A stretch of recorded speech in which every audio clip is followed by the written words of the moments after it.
Halo teman-teman, selamat datang kembali di segmen Sepenggal Buah Pikiran. Di video kali ini gua mau coba bahas sesuatu hal yang mungkin sering kita dengar teman-teman, tapi sering kali sulit buat diterapin di kehidupan sehari-hari teman-teman ya. Yaitu kita nggak perlu terlalu mikirin apa kata orang lain teman-teman. Misalnya kayak memilih pakaian teman-teman. Gua reunian pakai pakaian kayak gini bakal dikomen orang nggak ya sama teman-teman gua? Atau enggak pekerjaan? Gua sebenarnya ngerasa nggak cocok kerja di tempat perusahaan sekarang, tapi perusahaan ini keren banget di mata orang lain teman-teman. Jadi gua bertahan demi gengsi. Atau enggak yang terakhir kayak update status teman-teman. Gua mau posting ini tapi ntar deh, gua bakal banyak likes nggak ya kalau posting ini? Perkembangan media sosial bikin efek pendapat orang lain justru semakin banyak pengaruhnya di kehidupan kita teman-teman.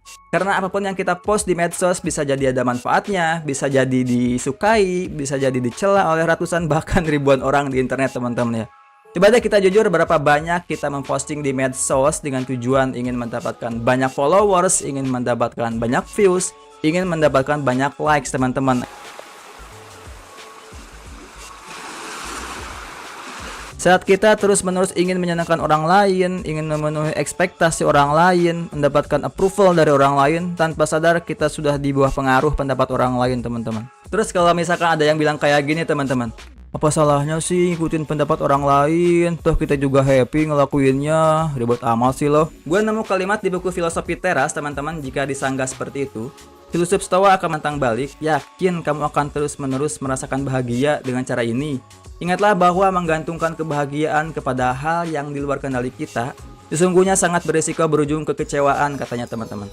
Jika pendapat orang lain itu di luar kendali kita, artinya yang pertama tidak akan ada habisnya buat diikutin teman-teman ya. Kemudian yang kedua, bisa saja berubah semau si pemilik pendapat. Kayaknya kalau ada orang lain yang ngomong buruk tentang kita, gak usah dipikirin, lebih baik kita dengar, ya udah biarin aja teman-teman. Tentunya ini bukan berarti stoicisme mengajarkan kita untuk menutup telinga dari pendapat orang lain teman-teman. Karena kita harus bisa menerima kritik dan saran yang membangun tentunya ya. Sama seperti yang gue alamin teman-teman. Jadi gue kerja di tempat dimana harus menghasilkan sebuah produk. Dan setelah gue bikin produknya akan diasistensikan ke tim yang terlibat dan ke atasan juga teman-teman. Nah dalam kasus ini gue ngerasa cukup perlu untuk bisa menerima apa kata orang atau masukan dari tim yang terlibat teman-teman ya. Kenapa? Karena setelah produk melewati cukup banyak revisi teman-teman, bisa jadi sampai R12 mungkin ya. Dan sudah melewati berbagai macam diskusi termasuk dengan pengguna produknya atau klien, biasanya hasilnya itu bakal lebih baik lagi teman-teman. Gua ngerasanya seperti itu. Jadi menurut gua at some point mempertimbangkan pandangan dari orang lain itu sangat wajar banget teman-teman. Bahkan dalam beberapa kesempatan kita butuh feedback orang lain untuk berkembang teman-teman, asalkan jangan terlalu berlebihan. Oke teman-teman, sekian video kali ini di segmen Sepenggal Buah Pikiran. Kayaknya ini masih sama kayak konten sebelumnya teman-teman, masih ngebahas seputar buku Filosofi Teras. Gua gak tahu, masih pengen ngebahas itu.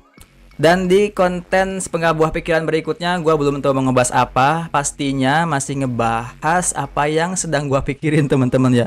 Makanya gua kasih nama segmennya itu Sepenggal Buah Pikiran.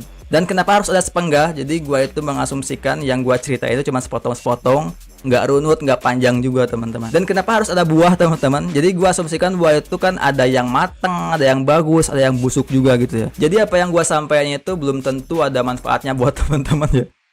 Cuman harapan gua yang gua sampaikan itu bisa kasih manfaat, terutama buat diri gua sendiri teman-teman ya. Jika teman-teman suka dengan konten gua, jangan lupa tekan tombol like, share, dan subscribe channel ini teman-teman. Sampai ketemu di video gua berikutnya. Terima kasih.